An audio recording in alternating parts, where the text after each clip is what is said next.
Hello, I'm in from the Sphere, and this is Period Drama. So, are you interested in Australian history? Of course you aren't. No one is, not even Australians, who are forced to study it under sufferance or the threat of doing geography instead. Seeing as my geography teacher was a tyrant who frequently wore red leather pants, it goes without saying that I chose to study Australian history instead. And as a result of that decision, I was forced to watch the worst period drama of all time. Now, that sounds like hyperbole, doesn't it? Well, it certainly won't sound like hyperbole once you watch the review, but let me explain. First, a little about the history of this lovely continent. Australian history isn't widely considered to be very interesting, for the simple fact that very little of it is obviously sweeping and cinematic. We never had a civil war or a war of independence. We had a gold rush, but it lacked the hysterical drama of the Klondike and never inspired any classic literature, even if there was a fairly dramatic miners' rebellion over licensing fees. We didn't have a frontier, stockmen aren't as romantic as cowboys, and even if we did have bushrangers, the only one that anyone knows is Ned Kelly, and if he didn't wear weird metal medieval executioner armour, it's doubtful that anyone would even know about him. Yes, it's true. Australian history is grindingly monotonous, involving long and horrible journeys at sea, people surviving on rations and starving to death while surrounded by food that they didn't know how to eat.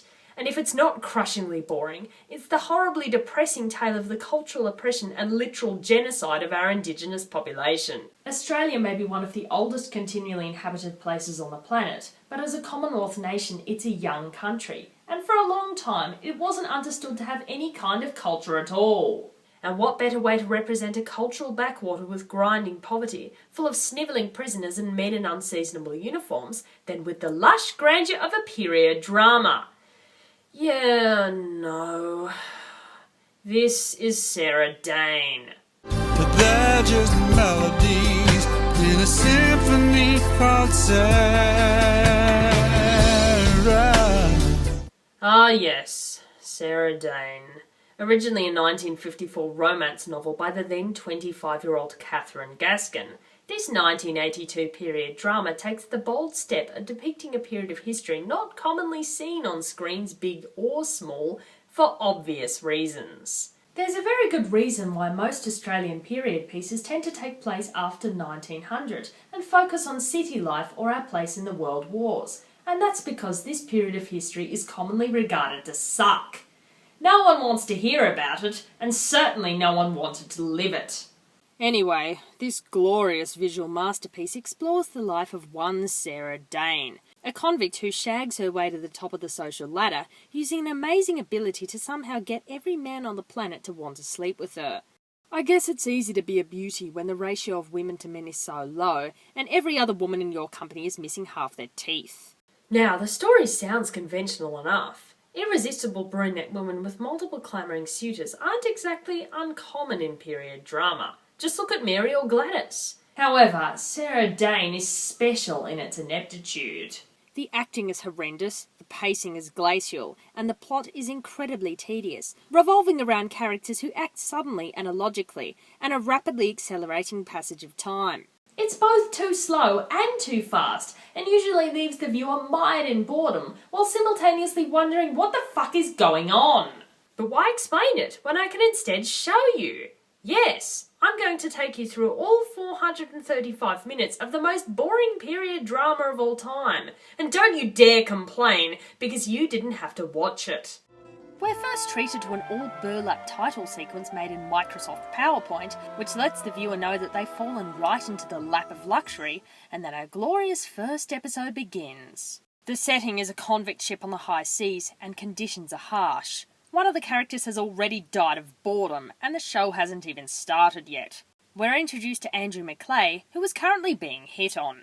McClay is told to go and look for Sara Dane, a female convict, who was apparently the only civilised woman on board the ship, seeing as all the other convict women are so depraved that they're actually requesting to be raped. Why you all have to make this long voyage even more miserable is beyond me. Oh, it'd pass much quicker if I could spend it with you, dear. We're off to a great start. Sarah's in a bad state, locked away with horrible actors and clad in a costume made by an 8-year-old and soaked in cold coffee for a history assignment. But we know that she's special, far more special than any of the other female convicts. Yeah, fuck them! Just as an aside note, apparently many of these ship scenes were filmed on a set located at a literal garbage dump. But how did Sarah end up here? Back in the world of slow-mo, Sarah had a boyfriend, Richard, the most snivelly be-platted wanker I've ever seen in a period drama. Tu aimes, thou lovest. Il aime, he loves. Elle aime, she loves. Nous aimons. Oui, là. Vous aimez, you aime. They'll love. And that, I think, is quite enough for today. Since Sarah's dad apparently didn't quite realise how marriage was supposed to work, he gave Richard his own ring. But this wonderful union apparently wasn't to last, because Roadhouse happened instead, and Sarah's father was killed by the agony of horrible fight choreography.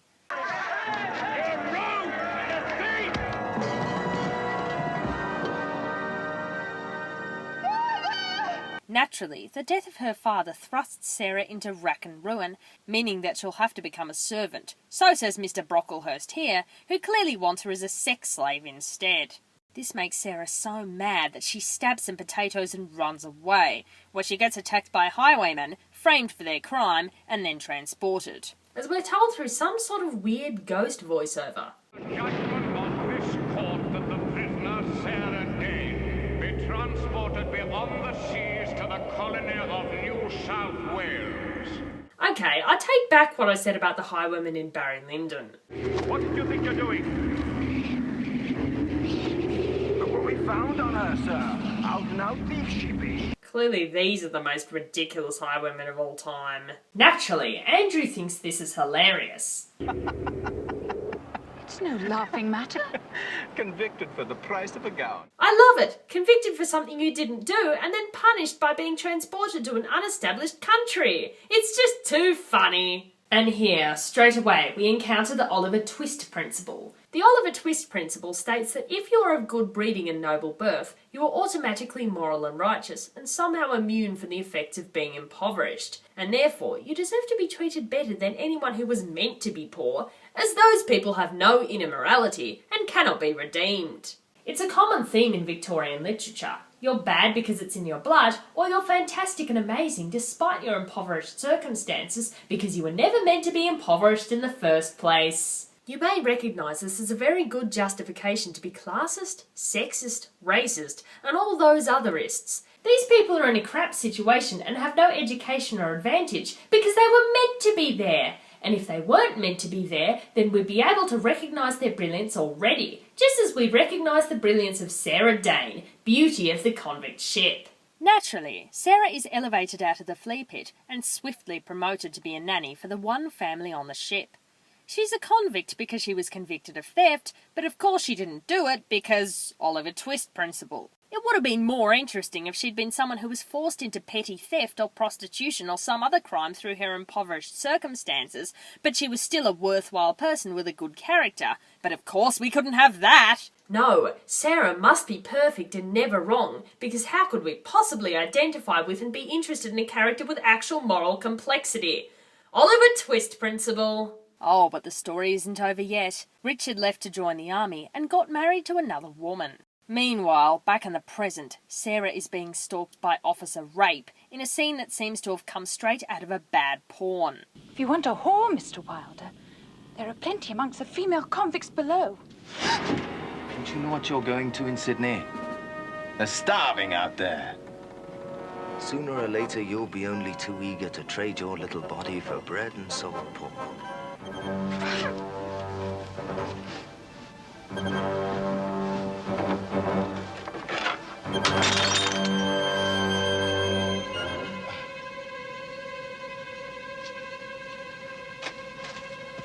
Get out.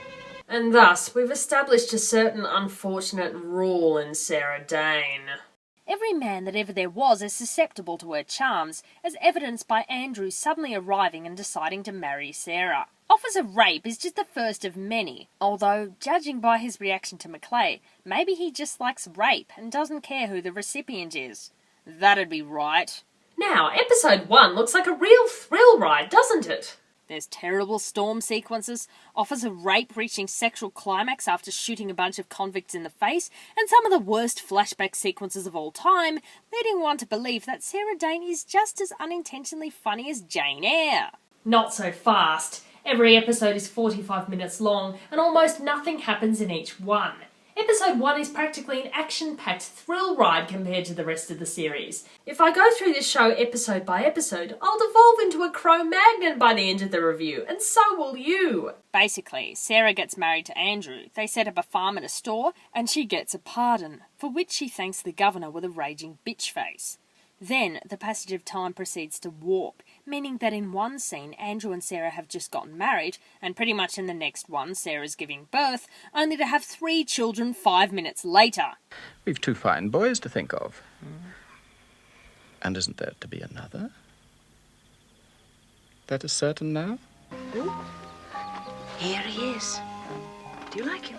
Meanwhile, Andrew expands his business empire, and the two go about the colony while everyone seemingly tries to have sex with them. Convict overseer Hogan wants to have sex with Sarah, and Andrew wants to have sex with him. John MacArthur, founder of Australia's wool empire, wants to have sex with Andrew. Meanwhile, Sarah seems to want to have sex with her previous employer and now friend. I've never loved a woman before, if that counts for anything with you. God, this is turning into the worst colonial-themed porno.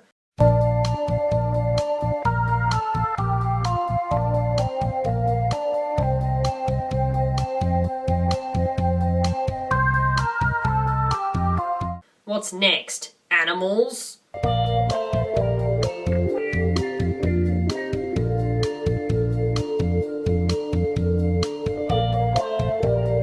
While all this crap sexual drama is happening, there's some other convict and colony-related drama to do with convicts rebelling and the military controlling the trade of rum and goods with an iron fist. However, if you want to learn anything about colonial Australian history, don't watch Sara Dane, because you'll fall asleep before you can learn anything. Meanwhile, some other drama happens. Richard arrives in Australia because Sarah was so amazing that spending several months on a crap-hole ship was apparently an awesome idea. Hey, we've got to somehow show that every man on the planet still wants to have sex with Sarah. The fact that both of them are now married to other people didn't seem to be much of a deterrent. And then he sings a song. Sarah, I must sing for you. Oh, darling, sing my song. It is my favourite. Drink to me only with thine eyes, and I will pledge with mine. And, that was episode 4, people. That's all that happens in episode 4. Eventually, a French guy, Louis de Bourget, turns up in the colony for some reason. Sarah, have you been listening to gossip of the dark past of Louis de Bourget? Is he a poseur? A pretender? A villain? Allegedly, he's fleeing the revolution, and all of his family have died. I'd say this was all very convenient, but then again, this is the Regency period, a time when people did randomly drop dead all of the time, so point 1 to Sara Dane, I guess. Anyway, Louis de Bourget is just here in the colony, so we could have yet another character who wants to have sex with Sarah. This will come in handy when Andrew conveniently gets killed. Oh, did I give that away? Sorry. Meanwhile, Hogan is super angry that Sarah won't have sex with him and randomly snaps at her. You love it, don't you? 2 men fighting over you. You've no heart. I doubt you have a natural feeling in your whole body. Everything you've ever done has been calculated to get what you want. There's no softness in you. You're shrewd and hard. Well, that was harsh. Oh well, let's just forget about it and pretend it never happened. So, to cut a long story short, Sarah has a successful business empire, Louis de Bourget gets killed, Sarah goes back to England with her children, and then decides, oh fuck it, let's go back to Australia. Come on, children. We're going home. And that's the story of Sara Dane. A story that clearly needed to be 7 hours long. Now, usually in a period drama roundup, I'd go through all the characters, but in this case, Sarah is the centre of the universe, and all other characters exist entirely to react to her. She functions like an author avatar in a self-insert fanfiction, which I guess makes sense in regards to this being a romance novel. Every man wants her, and every woman is totally jealous of her if they don't automatically think she's awesome. Yes, it's true. Sara Dane is the Bella Swan of Colonial Australia. All things considered, while this is a horrendous show with a boring storyline, weak character motivation, poor acting, awful pacing, bad costuming, and an all-round horrible, cheap made-for-TV aesthetic, as a main character, you could certainly do worse than Sara Dane. Granted, her magnetic appeal doesn't quite come across, and she does have a bit of a smouldering, ever-present bitch face, but at least she does things, and has some kind of ability to think and act for herself. But those farms are my son's investment for the future. You talk like a shopkeeper. Precisely what I am, of course. She's a social climber, and while she relies on her husband to buy her way into society, she's doing just about the best possible with the resources that are available to her. Can you never be satisfied? Julia, I believe to be satisfied is very possibly to be self-satisfied. I should hope I would never be that. However... Have you noticed that when a man wants to own more and more, it is healthy acquisitiveness? When a woman does, it's greed. Now, there's a reason for this. Sara Dane is based on a real historical figure. Mary Reeby was a colonial businesswoman who started out as a convict, married up, took care of her husband's business when he was away, and then, after his death, took over the business entirely. She was very successful and very influential, and now adorns Australia's $20 note. However, Mary Reeby differs from Sara Dane in two notable ways. For one thing, I'm pretty sure she didn't have every man in the colony lusting after her, and even if she did, she was far too busy running a successful importing and mercantile business, and having the Bank of New South Wales founded in her house. Also, unlike Sara Dane, Mary Reeby was actually a criminal, convicted and transported for stealing a horse, while dressed as a man and calling herself James Burrow. Okay, stop right there. Why the hell isn't this story about Mary Reeby instead? I guess someone decided that a tale about a woman with a black hole for a vagina would be more interesting. Catherine Gaskin, you rat bastard! But more importantly, who's the best brunette with multiple suitors? Mary, Gladys, or Sara Dane? Let's evaluate them based on how many of their suitors have died. Dead. They're about equal. Yes, it's true. Dating any one of these women could kill you. Personally, I'd go with Gladys. Even though she's the one with the worst taste, she's probably the only one who might still be alive. Or maybe, when you're considering who best to ask out, don't pick the person who already has 5 suitors waiting for them at the other end of the bar. You and your loved ones will thank me, even if your funeral director won't. The other characters are more than a little flat. In a romance novel, the author typically provides the main character with several suitors, all of whom have positive and negative points. Maybe one's a mild-mannered grocery store clerk with a heart of gold, and one's a man with roguish good looks with a complete inability to commit, and the other is a Greek billionaire who suffers from very bad headaches. The point is, if you're going to have that many suitors, you need to make it difficult for the protagonist to decide between them. If one character has no good points at all, they need to be made a villain rather than a suitor, or be excised from the plot entirely. So with that in mind, how do they portray Sarah's potential lovers? Sarah's first suitor, Richard, is a man with absolutely no charm to him, which makes me wonder why he's included in the first place. He's so astoundingly prattish and petty that he seemingly has no good points at all. Except for the fact that he isn't Officer Rape, which is definitely faint praise. Eventually, the two realise they had no chemistry at all. So why is he even here? You could chop him out, and this series would be an hour shorter. Hogan is an irate Irishman who suffers from hormonal mood swings and temper tantrums, seemingly without cause. Oh, come here. Don't do that. Don't ever do that. I don't want a sisterly peck on the cheek. I'll have from you the kisses I want, or none at all. Louis is benignly sexist. You have absolutely no concept of how a woman, a wife, is supposed to behave. And Andrew is sort of a character, but not really. Sarah also has a friend, Julia Ryder, who arbitrarily has a falling out with Sarah over her choice of husband, because this series follows the same logic of a teen movie. In addition to this, Sarah has several children, but barely any of them have any impact on the story, except for her young son Sebastian, who exists solely to die in order to inject some pathos into the story.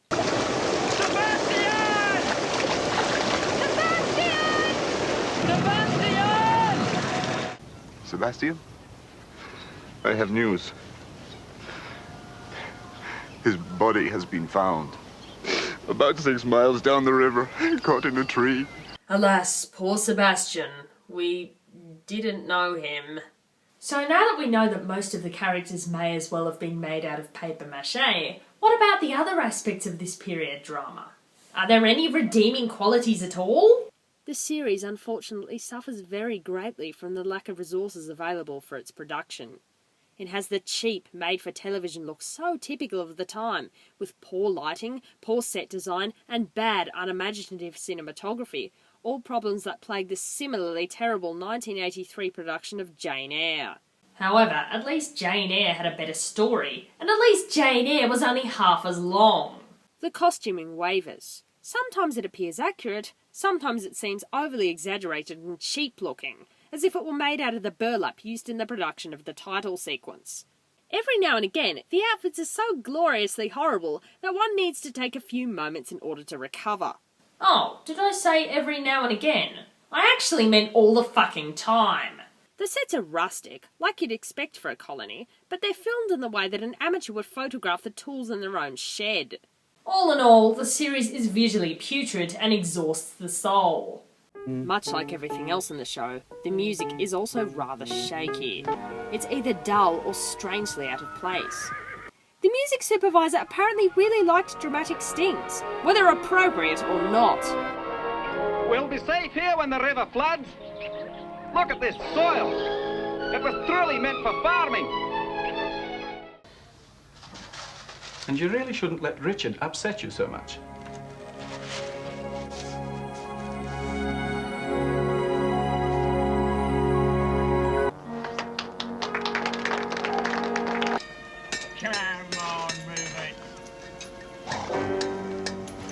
You'll either be slipping into a coma, or you'll be laughing hysterically, your mood changing as rapidly as Hogan's. Yes, Sara Dane really does bring out the worst in a person, a side of oneself one usually never gets to see, and that's never a good thing. If nothing else, Sara Dane does have historical accuracy. The plot details several significant events in Australian history, such as the Rum Rebellion, a coup that overthrew one of the governors of New South Wales. These are all narrative elements that might have been interesting, were they handled by a more skilled director with better resources. In some senses, I could compare this miniseries to a number of other superior things. The story of a person trying to navigate their way through pre-Victorian society by marrying well and clawing their way up the social ladder after having their life ruined by highwaymen is more than a little similar to Barry Lyndon. However, where Barry fails, Sarah succeeds, and where Kubrick's beautiful cinematography and meditative pace provokes awe, Sara Dane just astonishes the viewer with just how mediocre and inept it really is. Since I left home, I've been ordered about by every free man who felt like it. No man has ever asked me to work with him. I think, Mr. Maclay, it would be a charming idea.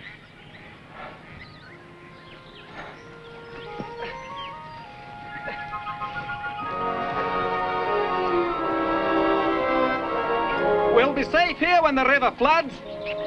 Look at this soil. It was truly meant for farming. This is where I'll build a home for my Sarah. The director really should have just watched Kubrick's piece in order to know a better way to show the passage of time.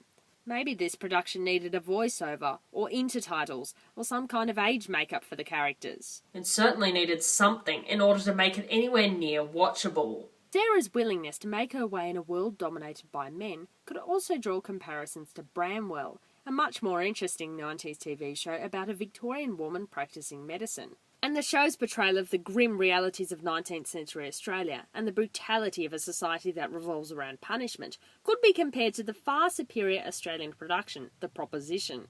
Or if you'd like this period of history to be made accessible and interesting, the children's television show My Place shows the stories of a location and the children who lived there over 130 years. And the reality TV show The Colony provides a degree of insight into how people lived at the time. All in all, Sara Dane tries for a lot of things but doesn't succeed at any of them, and wrangles ineptly at themes that were handled in other works in much better ways.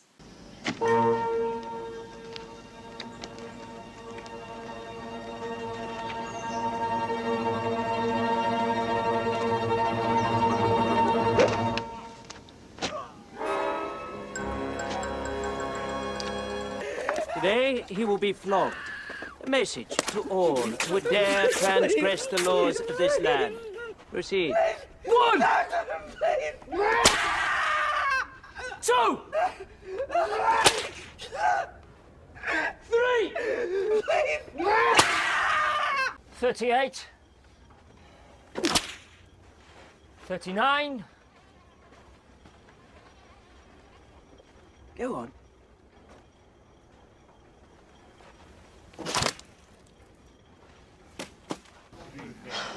Another poor Irish lad. Oh, I wish they'd be learning to keep their opinions to themselves. It's a heinous piece of television, sometimes side-splittingly hilarious, sometimes so boring you begin to pray for your own imminent demise. Should you watch it? Well, I don't know. I'd recommend the first episode, as it's a pretty concentrated example of what makes the show simultaneously so bad and so unintentionally good. But other than that, don't subject yourself to this. I doubt even the original novel is worth merit. I'm sure there's a reason it fell into obscurity.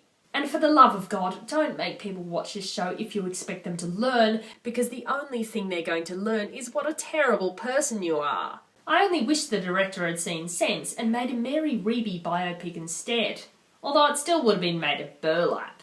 So that was Sara Dane. And now, if you'll excuse me, I've got to go and find a way to go back in time so that I can give Mary Reeby a personal apology. After all this, it's the least she deserves.